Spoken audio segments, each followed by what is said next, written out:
Welcome back. I know it's been a while since I posted a video. I've been crazy busy. But I'm back in the garage. And I've been doing some tinkering. No motor. It's right there. The old stalker came out. So we're going to do a little upgrading. Me and my buddy Matt. If you're a subscriber to his channel, you probably have seen a sneak peek. But for those who are not, here we go. So I've had this Baja for a while, and it's gone through some transformations, but it's kind of gotten neglected a little bit, left outside. So it's time to pay some attention to it. Just a brief history. Matt and I bought this car probably about 5 years ago. And it was a street car. It had been hit in the front. So we came over one day and he helped me chop it up into a Baja. But I had the wide-eye Baja kit at the time on it. But the rest of the body, you know, the body part was okay.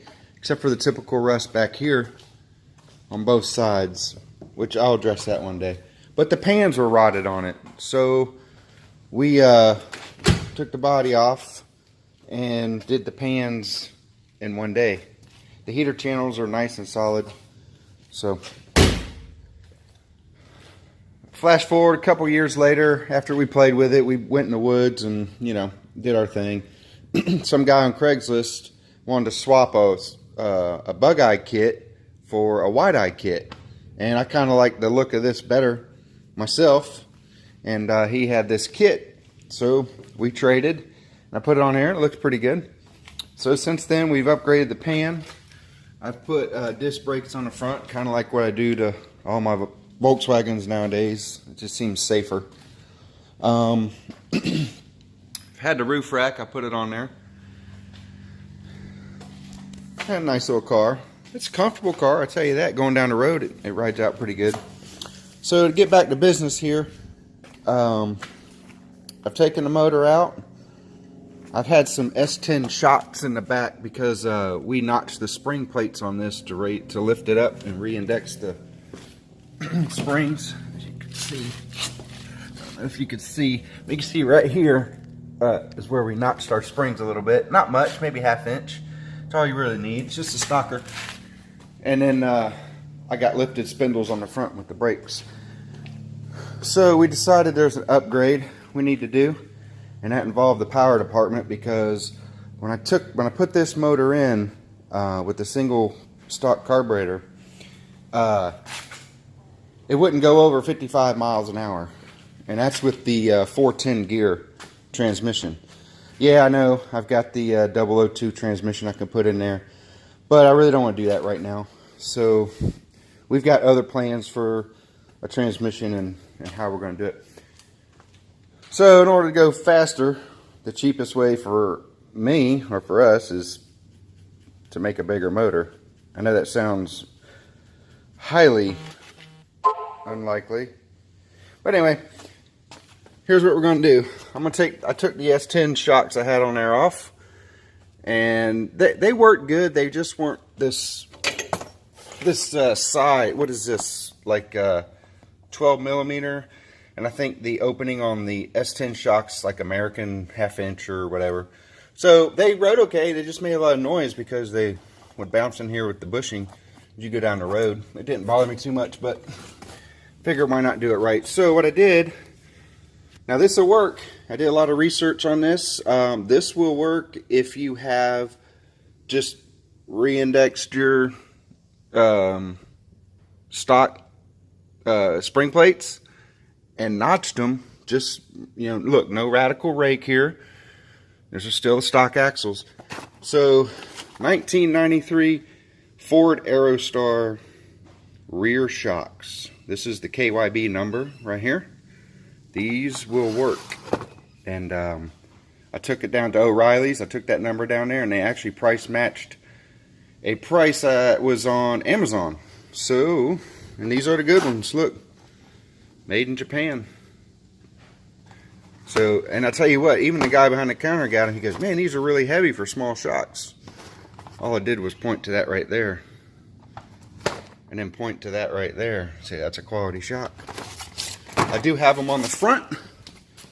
I've got the GR2s up front. Right here. So, it rides pretty nice. That's probably why. It'll probably ride better now. Less noise. So, what are we going to do? We've got Bug Jam coming up in about 3 weeks, I think. And they have this dirt bike track that they redo for Volkswagens and sand rails. So, being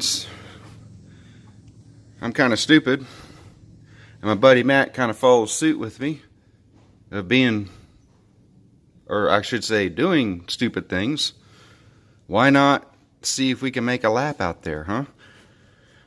Got the tires for it. Got this Baja bumper, so that's got to mean I could jump, right? No, I don't think so. Anyway, I'm going to put a mid-mount in it. What else do I got? I got a new battery cable here. I got these heavy-duty clips for your throwout bearing. They're a lot stronger. Got the shocks I've already showed you. And got some copper gaskets. What motor are we building? Or what motor are we putting in here? This is the size of the copper gaskets, so a little bit bigger than stock. Guess you're gonna have to stay tuned and find out. Give you another look of the Baja. We're gonna take it to Bug Jam. We're gonna run it. Oh, I do have a a window regulator. Gotta be able to roll up my window. So let's take another look. There's old Red. She's doing good. Still trying to get her into the 12s. I'm sorry. Well, yeah, that's the ultimate goal. But right now, let's try to get it in 13s. It went a 14.0 at 98 mile an hour. So we're going to try to get that into the 13s. My main goal, before any time was broken, was to get it into 100 miles an hour. It's getting close. I think I got a way to do it. So stay tuned. I have more on that. Another look at the Baja. It's a cool car. I like it. I dig it. And updates will follow. I think tomorrow Matt's coming over. He's going to help me put the motor in. And if you're not subscribed to his channel, please do. It's Matthew Lundquist. And yeah, it's a pretty cool car, isn't it? Anyway, I'll talk to y'all later.